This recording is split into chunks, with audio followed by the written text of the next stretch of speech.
Assalamualaikum warahmatullahi wabarakatuh. Perkenalkan, nama saya Dewi Nuriski. Saya akan menjelaskan bagaimana Khalifah Utsman bin Affan pada masa awal Islam. Sebelum Utsman masuk Islam, ia telah mendapat panggilan ketika beristirahat dalam perjalanan menuju Syam. Panggilan itu berbunyi, "Wahai orang-orang yang tertidur, bangkitlah karena Ahmad telah muncul di Mekah." Utsman sangat ingin menikah dengan Ruqayyah binti Rasulullah, sebab dengan itu Utsman dapat menjadi pengikut Rasulullah seutuhnya. Namun sayang, Ruqayyah telah menikah dengan Utbah bin Abi Lahab. Ketika Utsman mengetahui bahwa Rasulullah telah diutus ke dunia ini, Utsman bin Affan sangat ingin bertemu dengan Rasulullah hingga Allah menunjuk Abu Bakar As-Siddiq yang memberitahu kepada Utsman rumah dari Rasulullah, dan pada saat itulah Utsman berkunjung ke rumah Rasulullah. Kemudian Utsman pun masuk Islam, menjadi orang ke-5 atau ke-6 yang masuk Islam pertama kali. Tapi Allah berkehendak lain. Ruqayyah pun bercerai dengan suaminya. Lalu Ruqayyah menikah dengan Utsman bin Affan. Tidak berselang lama, Ruqayyah pun meninggal dunia dan Utsman bin Affan pun menikah lagi dengan Ummu Kulsum yang merupakan putri dari Rasulullah. Pada masa awal Islam, Utsman sangat berpengaruh besar, terutama pada saat pelebaran Masjid Nabawi. Itu merupakan hasil dari sumbangan harta Utsman. Dan pada saat perang Tabuk, Utsmanlah yang menyumbangkan seluruh hartanya untuk berjihad di jalan Allah. Begitu banyak suka dan duka yang dilalui oleh Khalifah Utsman bin Affan pada masa awal Islam. Mulai dari siksaan dari pamannya ketika beliau mengetahui bahwa Utsman telah masuk Islam. Lalu ketika perang Badar dan perang Tabuk, Utsman juga berperan sangat penting di peristiwa tersebut. Begitulah Utsman bin Affan pada masa menetapkan perkara pengangkatan khalifah di bawah majelis syura yang beranggotakan 6 orang. Mereka adalah Utsman bin Affan, Ali bin Abi Thalib, Talhah bin Ubaidillah, Az-Zubair bin Awam, Sa'ad bin Abi Waqqas, dan Abdurrahman bin Auf. Umar merasa berat untuk memilih salah seorang di antara mereka. Mereka bermusyawarah membicarakan tentang urusan ini hingga akhirnya hanya terpilih 3 kandidat saja. Zubair menyerahkan jabatan khalifah tersebut kepada Ali bin Abi Thalib, Sa'ad kepada Abdurrahman bin Auf, dan Talhah kepada Utsman bin Affan. Abdurrahman bin Auf berkata kepada Ali dan Utsman, "Sesungguhnya aku melepaskan hakku untuk salah seorang di antara kalian berdua yang berlepas diri dari perkara ini. Allah Subhanahu wa Ta'ala sebagai pengawasnya.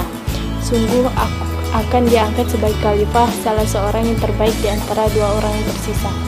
Ucapan ini membuat Utsman dan Ali terdiam. Kemudian Abdurrahman melanjutkan, "Aku akan berusaha untuk menyerahkan jabatan tersebut kepada salah seorang di antara kalian berdua dengan cara yang benar." Kemudian masing-masing mereka memberikan khutbahnya yang menyebutkan tentang keistimewaannya dan berjanji jika mendapat jabatan tersebut tidak akan menyimpang, dan jika ternyata tidak, maka ia akan mendengar dan menaati orang yang diangkat. Mereka berdua menjawab ya, lantas mereka bubar. Abdurrahman berusaha selama 3 hari 3 malam tidak tidur dan hanya melakukan sholat, doa, dan istikharah serta bertanya-tanya kepada mereka yang mempunyai pendapat tentang 2 kandidat, dan tidak dijumpai seorang pun yang tidak condong kepada Utsman. Ketika tiba pagi hari yang keempat setelah wafatnya Umar bin Khattab, Abdurrahman mendatangi rumah keponakannya, yaitu Al-Miswar bin Makhramah, dan berkata, "Apakah engkau tidur ya Miswar? Demi Allah, aku sangat sedikit tidur sejak 3 hari yang lalu. Pergilah engkau untuk memanggil Ali dan Utsman." Miswar pun pergi untuk memanggil Ali dan Utsman. Ketika sesampainya di rumah Abdurrahman, dia sedang melihat Abdurrahman sedang mengerjakan sholat. Ketika Abdurrahman selesai mengerjakan sholat, beliau mendatangi Ali dan Utsman. seraya berkata, "Sesungguhnya aku telah bertanya kepada masyarakat tentang kalian berdua, dan tidak seorang pun dari mereka yang lebih mengistimewakan antara kalian berdua." Kemudian Abdurrahman membawa mereka ke masjid. Kemudian Abdurrahman bin Auf naik ke atas mimbar Rasulullah dan berdiri sangat lama sambil berdoa dengan doa yang sangat panjang dan tidak didengar oleh banyak orang, lalu berkata, "Wahai sekalian manusia, aku telah menanyakan keinginan kalian, baik secara pribadi maupun di depan umum. Namun aku tidak dapati seorang pun yang condong kepada salah seorang di antara mereka berdua, baik Ali maupun Utsman. Wahai Ali, kemarilah." Maka bangkitlah Ali dan berdiri di bawah mimbar. Kemudian Abdurrahman memegang tangannya seraya berkata, "Apakah engkau mau dibaiat untuk tetap setia oleh Abu Bakar dan Umar?" Ali menjawab, "Tidak, akan tetapi akan aku jalankan sesuai dengan kemampuanku." Lalu Abdurrahman melepaskan pegangannya dan memanggil Utsman. "Wahai Utsman, kemarilah."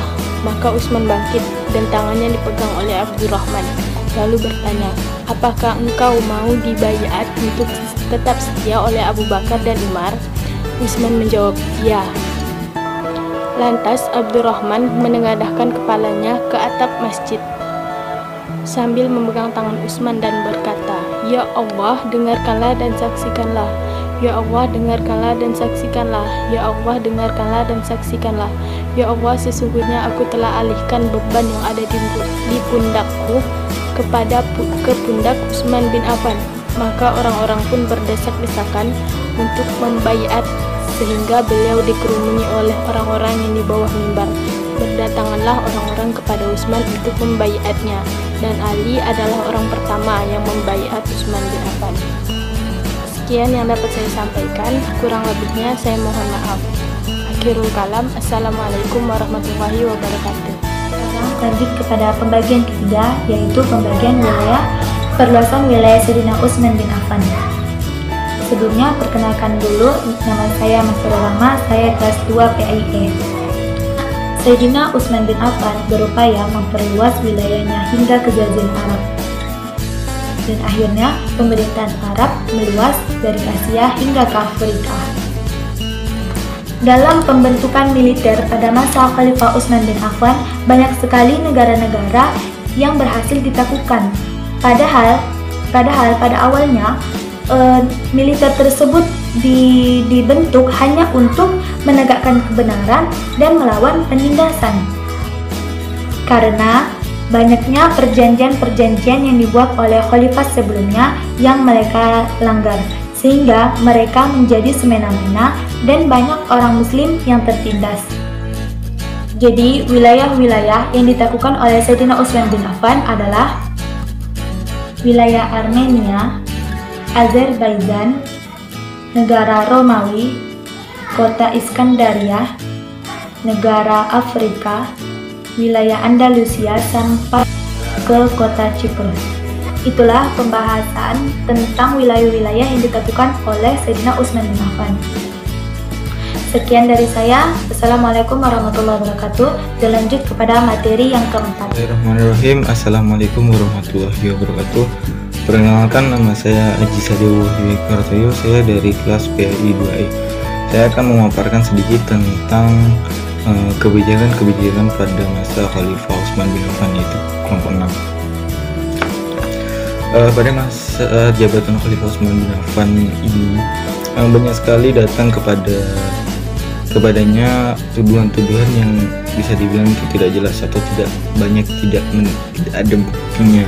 Salah satunya yaitu tuduhan yang mengatakan bahwa Khalifah Utsman bin Affan ini adalah khalifah atau pemimpin yang nepotisme atau pemimpin yang lebih mementingkan keluarganya daripada rakyat dan kondisi pada saat itu.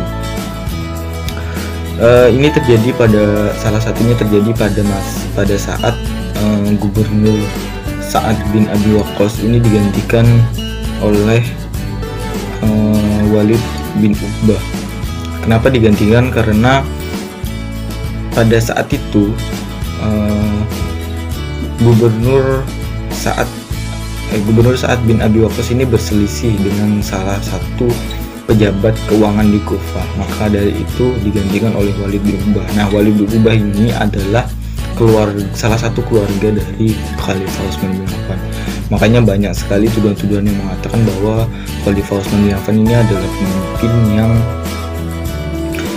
pemimpin yang sangat nepotisme, karena Sa'ad bin Abi Waqqas ini adalah pemimpin yang terpilih atau diangkat pada masa jabatannya Umar. Dan ketika Umar sakit pun Umar masih mengatakan bahwa jangan menggantikan posisi Sa'ad menjadi gubernur di daerahnya. Tetapi pada masa Khalifah Utsman bin Affan digantikan. Makanya banyak sekali tuduhan-tuduhan yang datang kepadanya bahwa Khalifah Utsman bin Affan ini adalah pemimpin yang sangat nepotisme, yang padahal itu digantikan karena perselisihan antara Sa'ad dan pejabat keuangan di Kufah. Karena perselisihan itu sangat mengganggu mungkin pada saat itu, maka digantikan oleh Walid bin Uqbah. Tetapi walaupun posisi gubernur saat itu digantikan, gubernur saat itu digantikan oleh Walid bin Uqbah, Khalifah Utsman bin Affan ini masih mengambil kebijakan yang adil. Ini terbukti pada saat Walid bin Uqbah ini melakukan kesalahan yang bisa dibilang kesalahan itu sangat fatal, yaitu kesalahan itu ada pada saat Walid bin Uqbah ini adalah orang yang suka minuman keras, yaitu khamr. Pada saat Khalifah Utsman bin Affan tahu bahwa gubernur Walid bin Uqbah ini adalah gubernur yang tidak mencontohkan seorang pemimpin yang baik, maka ia diturunkan dari jabatannya dan bahkan dijatuhi hukuman sesuai syariat Islam. Di situ terbukti bahwa kebijakan seorang pemimpin Khalifah Utsman bin Affan ini adalah sangat adil dan sangat peduli pada rakyatnya. Mungkin itu saja yang dapat saya sampaikan. Jika ada kesalahan atau tutur kata yang tidak pantas atau ada pernyataan saya yang saya ambil dari makalah kelompok 6, yaitu kelompok saya sendiri, itu salah, saya mohon maaf. Tolong diperbaiki jika tahu kesalahannya di mana, dan boleh berdiskusi bersama saya. Sekian dari saya, wallahu muwaffiq ila aqwamit thoriq. Wassalamualaikum warahmatullahi wabarakatuh.